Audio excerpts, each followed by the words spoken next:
മക്കളെ, ഇന്ന് നമുക്ക് മിൽക്ക് പുഡിങ് ചെയ്യാം കേട്ടോ. പെട്ടെന്ന് ചെയ്യാൻ പറ്റും, ടേസ്റ്റിയാണ്. അപ്പോൾ എങ്ങനെ ചെയ്യാൻ നോക്കാം കേട്ടോ. അതിനായിട്ട് ഒരു കവറ് പാലെടുത്തിട്ടുണ്ട്.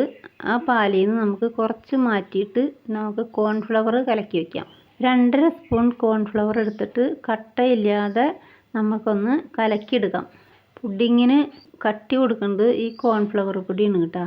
ഇപ്പോൾ പാലിൽ കട്ടയൊന്നും ഇല്ലാതെ നന്നായി മിക്സ് ചെയ്തെടുത്തിട്ടുണ്ട്. ഇങ്ങനെ ചെയ്യുമ്പോൾ കുട്ടികൾക്കൊക്കെ നല്ല ഇഷ്ടമായിരിക്കും കഴിക്കാനായിട്ട്. മിക്സ് ചെയ്തത് ഇവിടെ ഇരിക്കട്ടെ, നമുക്ക് പാലൊന്ന് തിളപ്പിക്കാൻ വയ്ക്കാം. പാല് നല്ലതുപോലെ തിളച്ച് വരട്ടെ കേട്ടോ മക്കളെ. ആദ്യമായിട്ടാണ് അമ്മ മിൽക്ക് പുഡിങ് ചെയ്യണത് കേട്ടോ. പിള്ളേർക്ക് മിൽക്ക് പുഡിങ് കഴിക്കണമെന്ന് പറഞ്ഞപ്പോൾ അമ്മ ഇത് ചെയ്ത് നോക്കിയതാണ് കേട്ടോ. അപ്പോൾ വിചാരിച്ചു വീഡിയോയും കൂടി എടുക്കാമെന്ന്. പെട്ടെന്ന് ചെയ്യാൻ പറ്റും, നല്ല ടേസ്റ്റിയാണ്. പാല് നല്ലതുപോലെ തിളച്ച് വരട്ടെ കേട്ടോ. കുറച്ച് സമയം ഒന്ന് പാല് തിളക്കട്ടെ കേട്ടോ. അത് നന്നായി ഒന്ന് ഇളക്കി കൊടുക്കാം. ഇനി ഇതിലേക്ക് വേണ്ടത് നേരത്തെ നമ്മൾ മിക്സ് ചെയ്ത് വെച്ചിട്ടില്ലേ കോൺഫ്ലവറും മിൽക്കും കൂടി, അതാണ് വേണ്ടത്. അത് നമുക്ക് തിളച്ചുകൊണ്ടിരിക്കണ പാലിലേക്ക് ഒഴിച്ചു കൊടുക്കാം.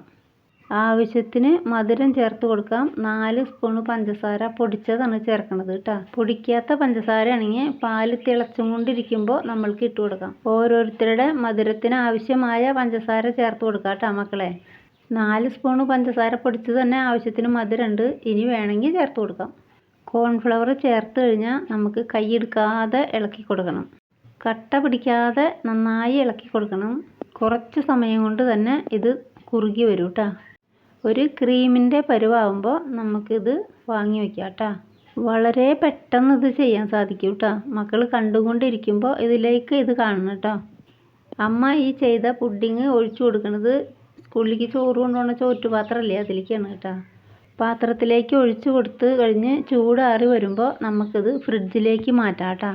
ഫ്രിഡ്ജിൽ 2 മണിക്കൂറോളം വെച്ച് കഴിഞ്ഞാൽ പുഡിങ് റെഡിയായി കേട്ടോ. പുഡിങ് ഫ്രിഡ്ജിൽ വെച്ച് തണുപ്പിച്ചെടുത്തിട്ടുണ്ട്. ഇനി നമുക്കിത് കട്ട് ചെയ്തെടുക്കാം. നമുക്ക് ഇഷ്ടമുള്ള പോലെ കട്ട് ചെയ്തെടുക്കാം കേട്ടോ. മക്കളെ, എല്ലാവർക്കും അമ്മ ഉണ്ടാക്കിയ ഈ മിൽക്ക് പുഡിങ് ഇഷ്ടപ്പെട്ടാൽ ലൈക്ക് ചെയ്യാനും സബ്സ്ക്രൈബ് ചെയ്യാനൊന്നും മറക്കരുത് കേട്ടോ. നിങ്ങളുടെ അഭിപ്രായങ്ങളൊക്കെ കമൻറ്റ് ചെയ്യണം കേട്ടോ മക്കളെ. മക്കൾ പറയുന്ന അഭിപ്രായങ്ങളാണ് അമ്മയ്ക്കൊരു എനർജി കേട്ടോ. അപ്പോൾ കമൻറ്റ് ചെയ്യാനൊന്നും ആരും മറക്കരുത് കേട്ടോ. ഇതുപോലൊരു മിൽക്ക് പുഡിങ് എല്ലാവരും ഒന്ന് ചെയ്ത് നോക്കിക്കോളൂ കേട്ടോ. ഇനി ഇതിൻ്റെ മീതെ അല്പം പാൽപ്പൊടി നമുക്ക് വിതറി കൊടുക്കാം. ഇനി ഇതുപോലെ മറ്റൊരു വീഡിയോ ആയിട്ട് അമ്മ വീണ്ടും വരാം കേട്ടോ മക്കളെ.